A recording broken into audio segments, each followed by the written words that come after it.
тут даже говорить можно прагматически, для сохранения контроля над этой территорией, укрепления этого контроля со стороны России, нам чрезвычайно выгодно развитие суфизма, этномифологии, возврата к этническим традициям местных народов, которые будут укреплять их разрозненность. Благодаря в том числе и это было много шагов, удалось справиться с Чечней. Если бы Россия, в данном случае не при российском руководстве, не провел достаточно тонкости и не провело это разделение между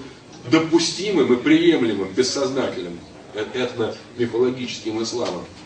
и исламом ваххабистским, если бы этого не произошло, неизвестно, что бы кончилось, потому что чеченцы, действительно особый народ, они бы дрались до конца. И вот тот раскол Чечни, который мы считаем нашей замечательной операцией, так оно и было, в смысле раскол чеченского сопротивления и прекращение чеченской войны, в значительной степени стал возможным, исходя из такого соотношения